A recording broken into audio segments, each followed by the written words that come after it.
By the way, we have a picture of when Lou Ehrlich was a lifeguard in the 1940s.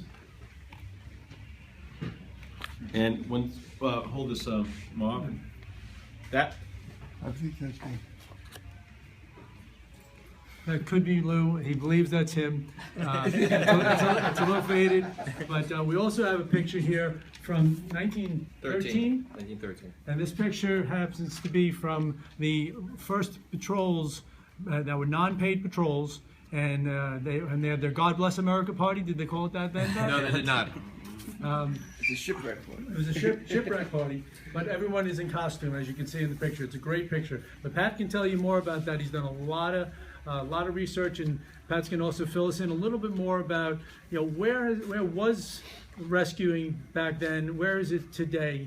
It's really come a long way, and it's really progressed to where we work very well as a group that doesn't just go and rescue people, but we also do a lot of preventative work as well.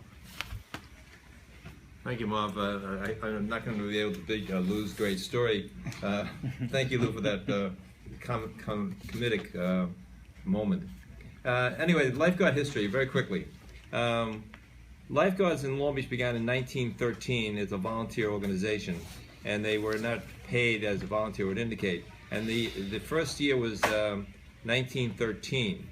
And from 1913 to 1926, for 13 or 14 summers, they actually were all volunteers.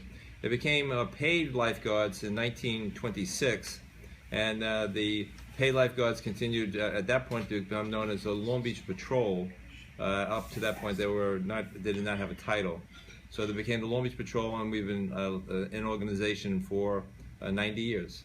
So we're here to celebrate, and we call our party the GBA party for God Bless America. And Howie, I'm very proud that you're wearing the tie to express the God Bless America. And I did want to talk about two things in particular, if I could, for a moment. And maybe we can get other lifeguards to comment on this as we go along. One, there's been a major change in this 90 years as to the composition of who are lifeguards. When Lou was a lifeguard, and when I first started working as a guard in 1964, and Randy in 63, and even Robbie when you began in 83, the predominant sex of the lifeguards were male. But in the last 10 years in particular, there's been a major transformation in the makeup of the patrol, and the ocean lifeguards now are just about 50% female and 50% male. And that's been a major change in the idea of lifeguarding. And there was a lot of concern when it first began that the quality of the lifeguards would not be as good. I think that's been put to rest over the years, that the lifeguards, the female lifeguards, have done a wonderful job, and in many respects have been more diligent in their responsibility than others. So it's been a good change in cycle, and we're now thinking in terms of how many more lifeguards we're going to be adding this coming summer. And I think the chief was talking about adding somewhere between 15 to 20 lifeguards this coming summer. Actually, I heard about 24. 24. Last thing I heard was about 24 lifeguards. Hold on. Yeah, just what Pat was saying. I did a lot of research for the lifeguards for this dinner, and I found out that the first female lifeguard, they were hired during World War II to replace the men who went off to war. And the name that I got of the first female lifeguard, it was Josephine Valente Cuneo.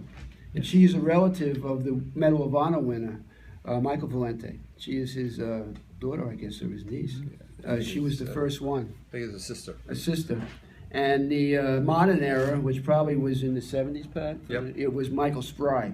Spry was a big family, a big swimming family in Long Beach. She was the first of the modern era lifeguards, women. So the two names there that are important.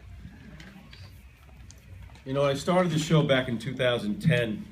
I really wanted to know the history of Long Beach and get to know some of the characters and people in Long Beach. And of course, you got to go to Shine's Bar if you really want the history of Long Beach, because it's the oldest business in Long Beach, now 103 years. And I happened to meet a gentleman there by the name of Jimmy May, and what a character he was. And we lost Jimmy this year, and Jimmy was nice enough to donate this book, give me some great history on the lifeguards. And Pat, you want to say a few words about Jimmy, who we lost recently? Jimmy May was actually a family friend. I can tell a couple of stories which maybe I shouldn't tell about Jimmy May. Go ahead. I like him. But Jimmy May was a lifeguard true and true. I mean, he was that was his whole being. And I'm sure Lou, you remember Jimmy May in that same cycle because he would have started a little bit after or around the time you were finishing your career. But anyway, the story I would tell had to do with Christmas. And Jimmy May had been out partying rather hardy, and he came home, and his mother, who they lived in the Walks at the time, and his mother and him had a little bit of a tit for tat for the Merry Christmas night. And Jimmy decided that he wanted to put the Christmas tree on the front lawn. So out the Christmas tree went onto the front lawn, and Jimmy's mother was a little upset that the tree was in the wrong place and the wrong time.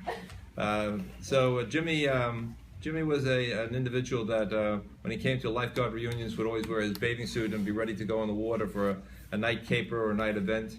He did quite a few of those, and he was a collector of memorabilia, and that's why you have the book in front of you, Howie.